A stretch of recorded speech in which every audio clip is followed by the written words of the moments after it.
for the sake of like just Easy, if you nervous or something, I'll help with me. I'll like do something with you laugh. Just make a stupid face. If you want, probably won't help you. I don't know. I don't think you should do that. There's a part where I ask like to sing, please sing. There's a part where I ask the audience to sing along, please sing. Of course, you're a vocalist, so sure. I have a quote. I have a quote. I don't know if I should say it loud. Oh, I sing too. No, don't too. So is that going to work with you down there? So like, it's a protocol on a quote that might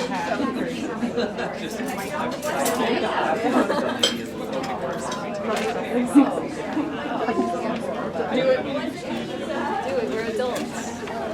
everyone in this room is an adult. Also, you're quoting the original literature. Yes, I was going to say, you are not reading this by audio. Oh yeah. Yes, I think you should do that and try to slow down Dr. Which I feel good about. Do you want?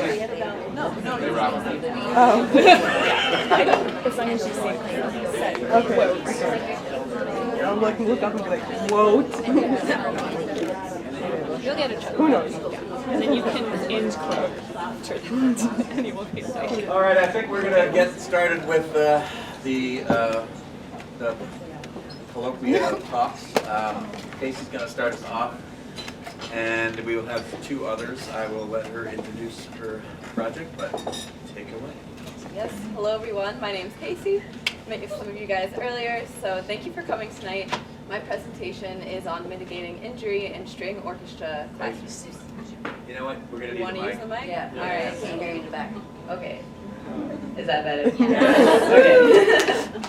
All right. So throughout my development as a violinist and string educator, I've noticed a lack of body awareness and healthy playing in public school string classrooms, which has encouraged me to research injury in violinists.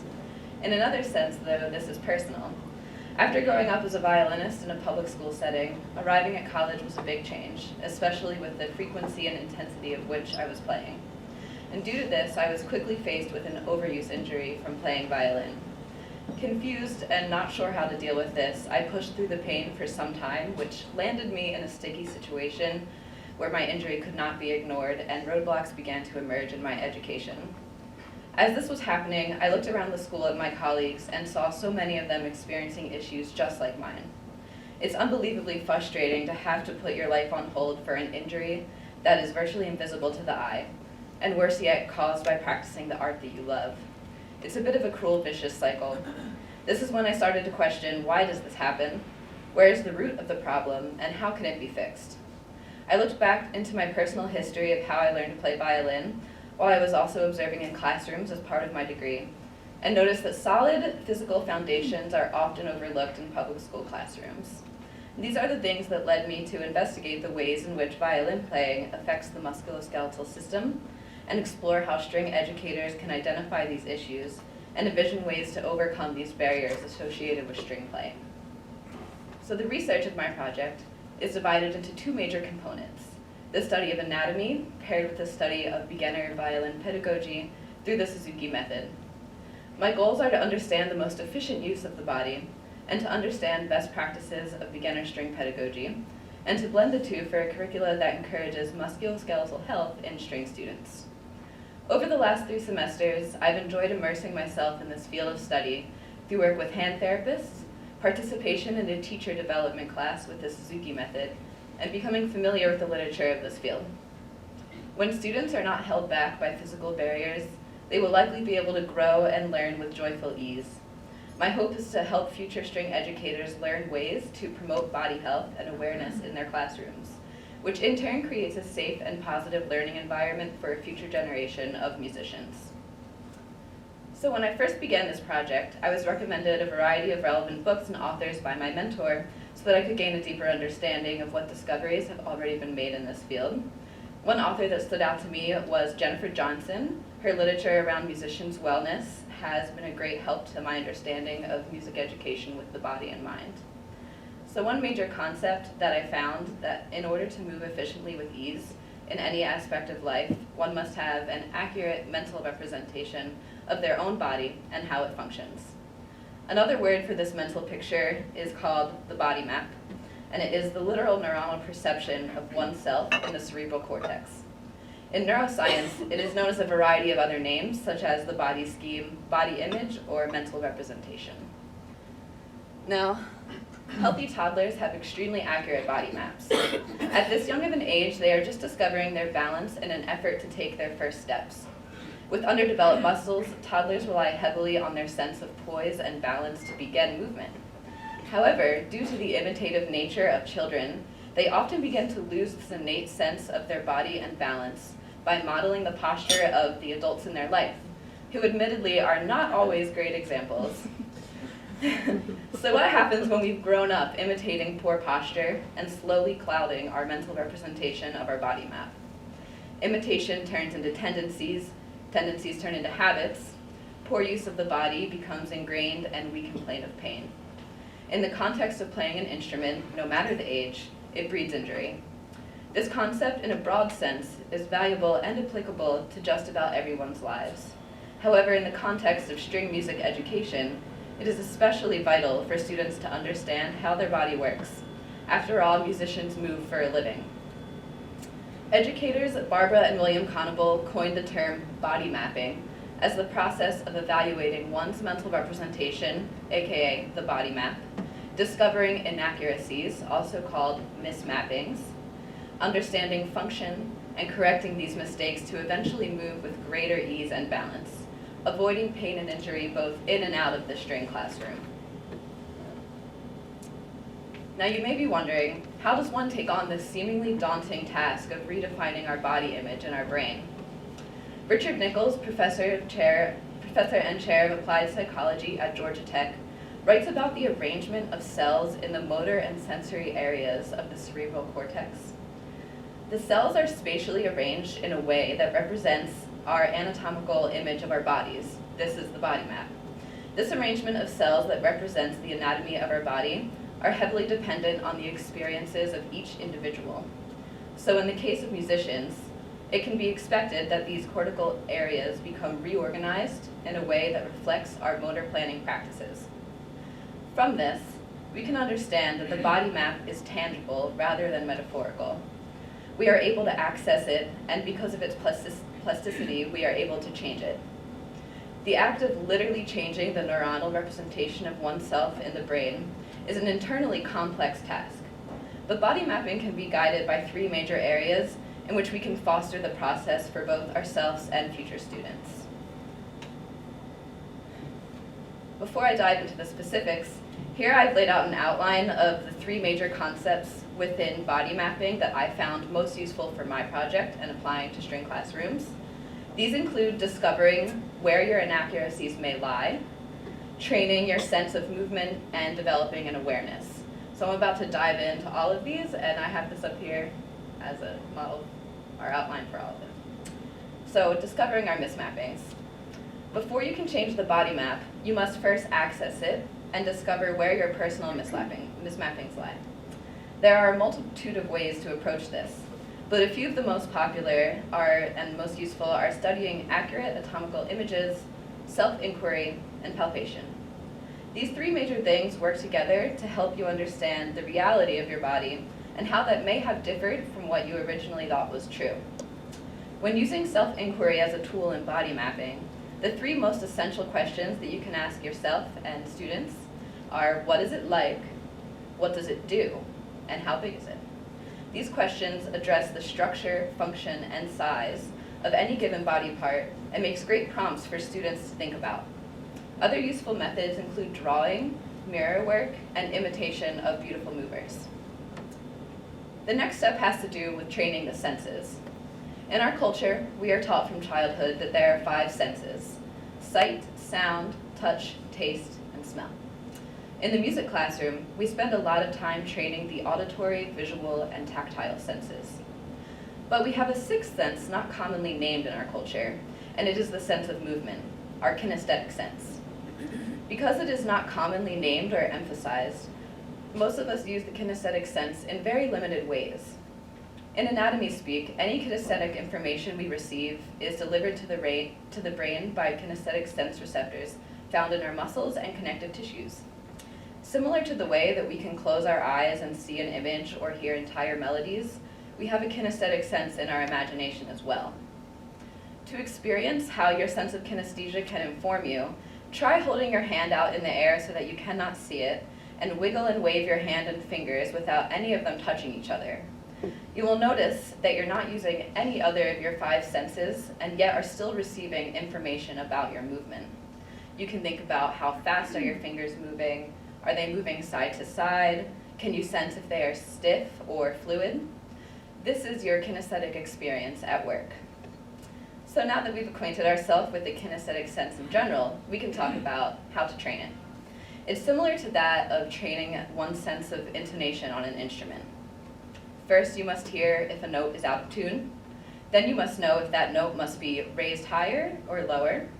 And then finally, you must practice finding the adjusted, corrected pitch repeatedly until it becomes natural. The same can go for our kinesthetic sense to develop our body map. First, we must be able to feel when we are out of balance, know how to adjust ourselves to correct it, and then begin to practice finding this sense of balance repeatedly until it becomes habitual. A heightened kinesthetic sense can be learned and is one of the best solutions for guiding the body out of pain and limitation.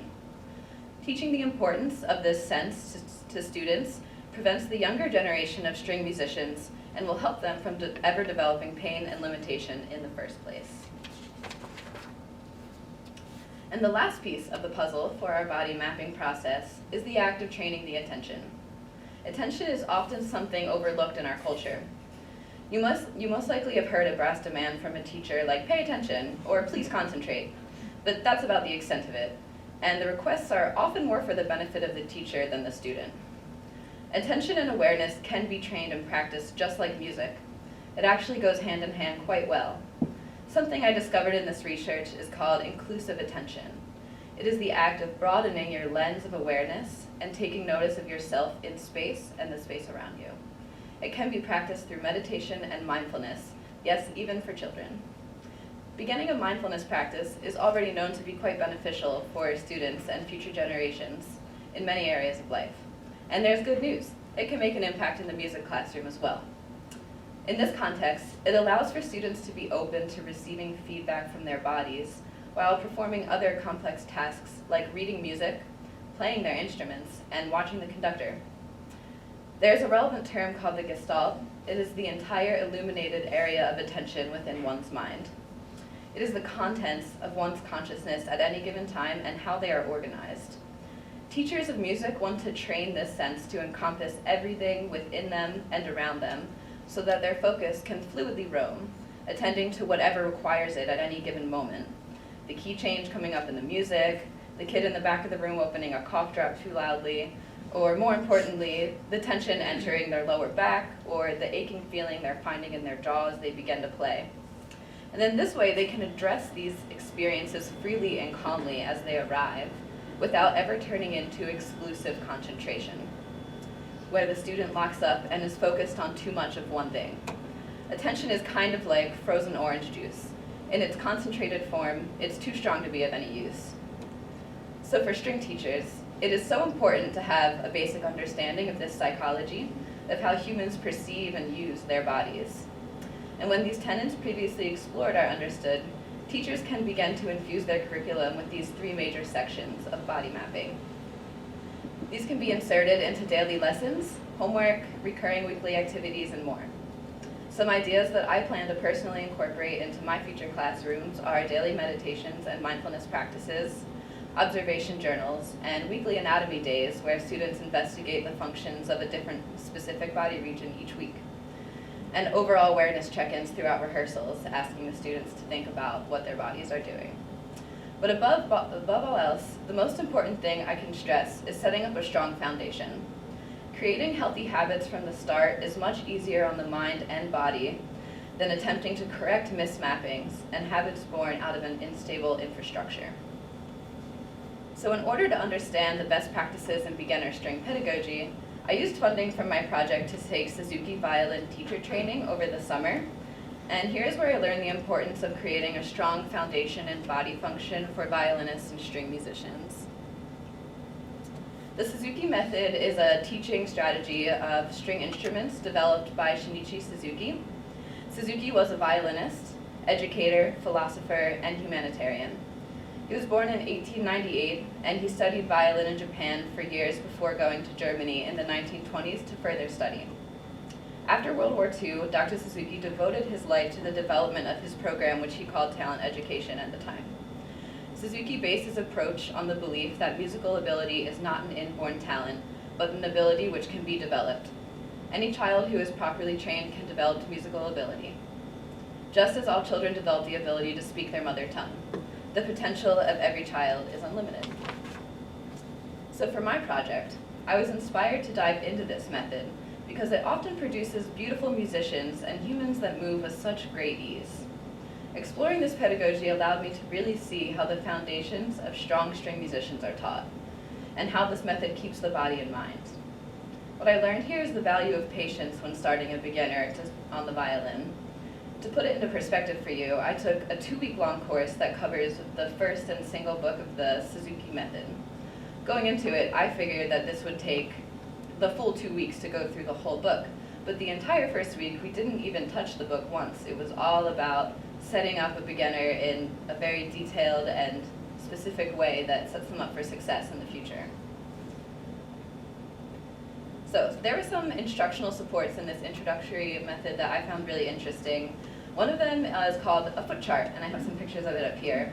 A foot chart is simply when a teacher guides a student into 3 different balanced standing positions and traces the feet of the students, so that even young beginners are already practicing a weight distribution from the first lesson. The third of the 3 positions is the way that the student will eventually play in their playing position.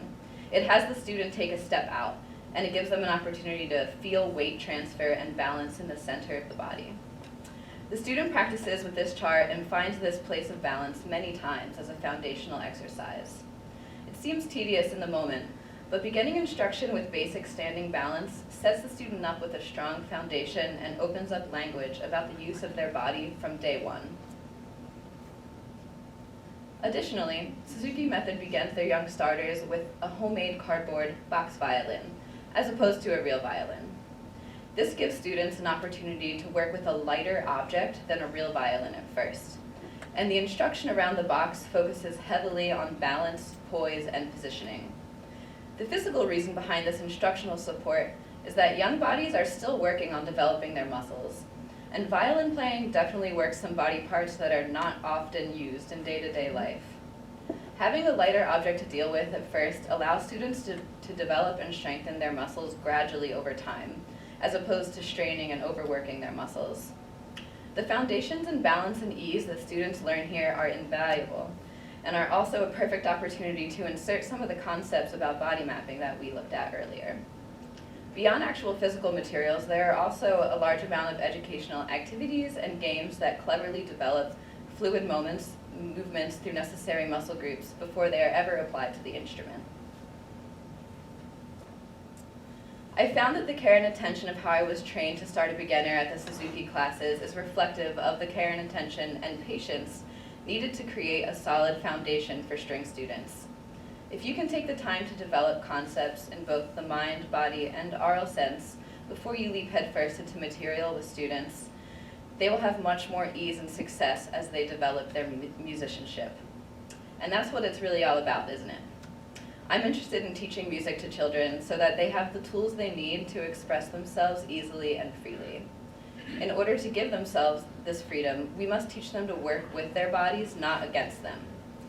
Removing physical barriers associated with learning string instruments begins with strong foundations in awareness, movement, and feeling. My hope is to use what I've learned through this opportunity to help reduce pain and limitation in string classrooms for future generations of musicians. Up here I have my contact information if anyone would like to reach out with more questions or additional material on these subjects. Thank you.